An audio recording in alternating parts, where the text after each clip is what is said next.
हो का हो? तनी एगो बात सुनो। का सुनावा? हमरे मन में मारे सपना बा, का सपना बा तोरे? लेकिन बुझात बा कि एको सपना पूरा ना होई। अरे बतावा काहे ना होई पूरा? सुना। बोला। अब नहीं रहबे माटी के घर में, जल्दी से छत पिटवावा पिया।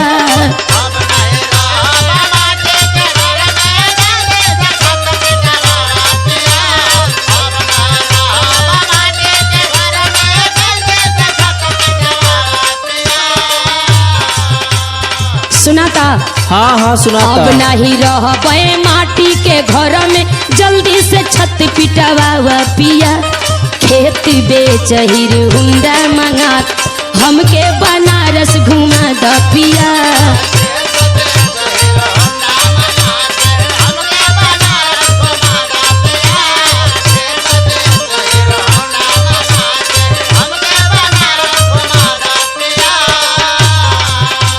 अब यह खेत की यारी बेच के रह गया। औरी का सुना। बोलो। माटी के घर में जवन मजा आई, छत पे कबो न आई गोरी।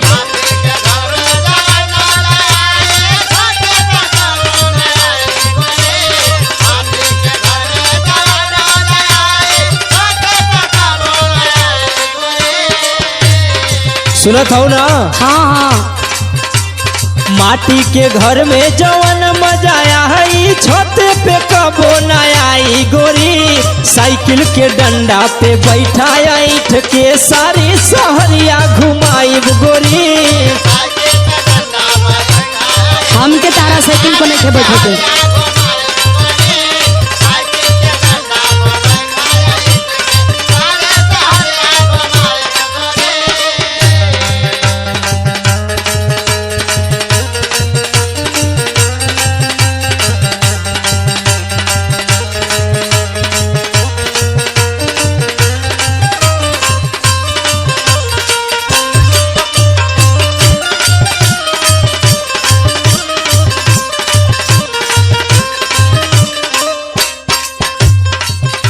सुना।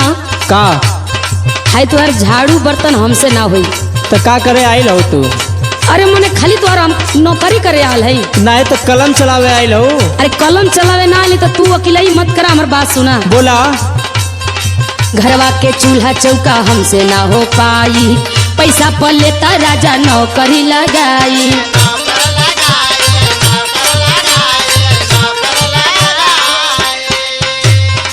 घरवा के चूल्हा चौका हमसे ना हो पाई, पैसा पर लेता राजा नौकरी लगाई। हमरे खातिर गहना गढ़ाई द, घरवा में एसी लगा द पिया।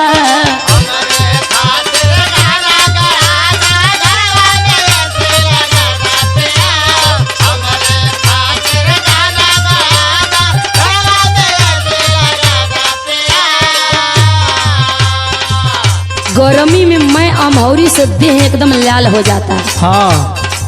हमारा खातिर गहना गढ़ा दो, घरवा में एसी लगा दो पिया। खेत बेच हीरो हुंडा मंगा के, मऊ सहरिया घुमा दो पिया।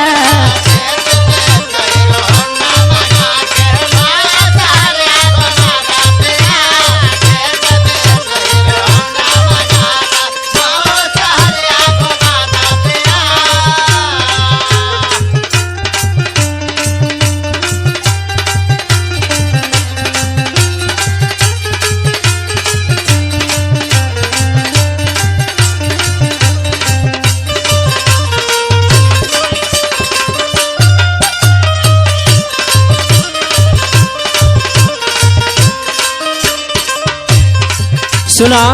बोला। धन के बढ़ब ठीक बा, मन के ना। इहे तो हम तो के कहिला हो। तोहार मन बढ़त है, धन ना बढ़त है। अच्छा सुना। बोला। धनवा के बढ़ब ठीक, मनवा के नाही। जब कुल बेच दे बयाई तबाही।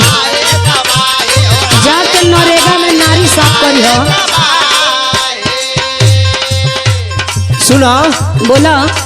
धनवा के बढ़ब ठीक, मनवा के नाही। जब कुल बेच दे बयाई तबाही। सुना। बोला गौआ जवरिया मजा ले ई सब घरवा के ताना सुनाई गोरी।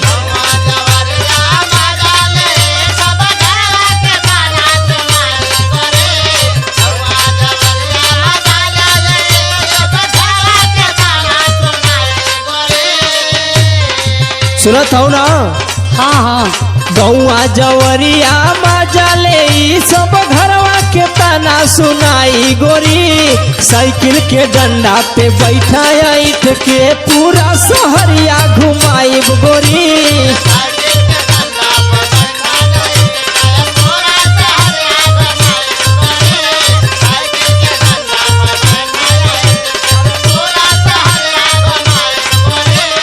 खेती बेच हीरो हुंडा मंगाओ मऊ सहरिया घुमाव पिया। साइकिल के डंडा पे बैठा ईट के जौनपुर शहरिया घुमाई गोरी। खेती बेच हीरो हुंडा मंगाव मधुबन सहरिया घुमाव पिया। साइकिल के डंडा पे बैठा ईट के तोहके बनारस घुमाई गोरी। साइकिल पे ना ले चले के बाद तो हीरो हुंडा पे ले चला, ठीक बा? ठीक बात धनंजय भैया से मांग के लिए आवत है।